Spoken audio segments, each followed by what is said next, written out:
बिहान हामी सबेरै घरबाट निस्कियौं र टोखाको रमाइलो बाटोहरू दृश्यहरू हेर्दै प्रकृतिको मजा लिँदै हामी अगाडि बढेका थियौं। मेरो चाहिँ यो दुप्चेश्वर जाने दोस्रो चोटि थियो। बाटोमा भने हुस्सु लागेको थियो र अब पानी पर्ला जस्तो भान भएको थियो।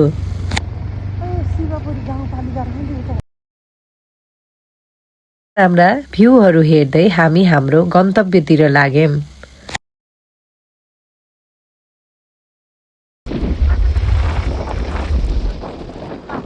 बाटो कहिले उकालो त कहिले ओह्रालो थियो। चारैतिरबाट अग्ला पहाडहरू र मनमोहक दृश्यहरूले यात्रा झन् रमाइलो बनाएको थियो। हरेक मोडमा नयाँ दृश्य देखिन्थ्यो, जसले गर्दा गन्तव्य भन्दा पनि यात्रा आफै विशेष महसुस भइरहेको थियो।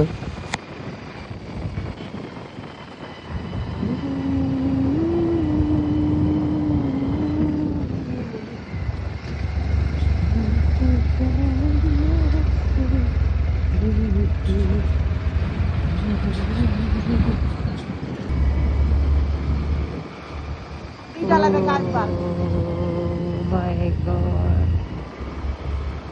क्या दामी देखिए।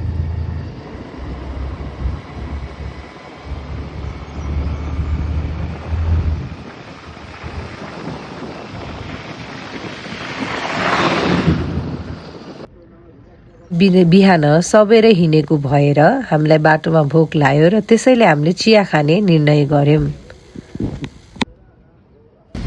बाटोमा पर्ने साना साना झरनाहरू, सुन्दर मन्दिरहरू र मनमोहक प्रकृति दृश्यहरू हेर्दै हामी निकै रमायौं। जहाँ पुगे पनि फोटो खिच्न मन लाग्ने दृश्यहरू थिए, जसले गर्दा यात्रा झन् मजा आइरहेको थियो।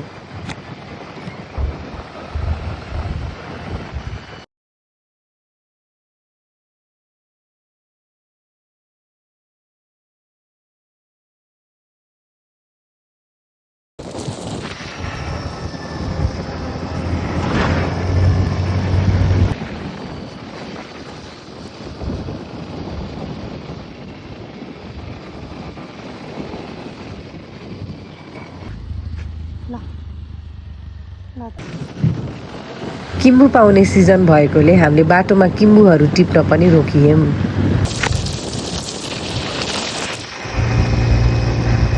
यति राम्रा राम्रा दृश्यहरू हेर्दै हामी दुप्चेश्वर मन्दिरतिर लागेका थियौं।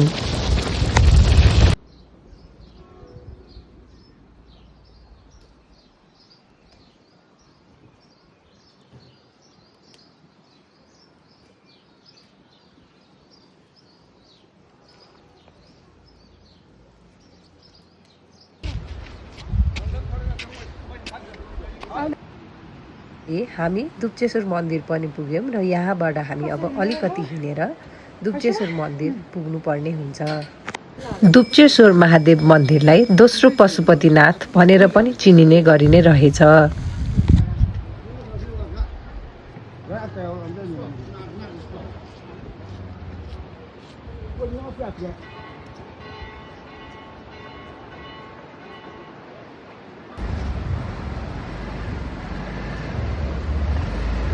दुप्चेश्वरमा झोलुङ्गे पुल र खोलामा इन्जोय गर्न चाहिँ नबिर्सिनुहोला। खाजा चाहिँ हामीले घरबाट बोकेको भएर हामी एकछिन ब्रेकको लागि आनन्दले भ्यू इन्जोय गर्दै हामीले घरबाट लगेको आफ्नै खाजा खायौं।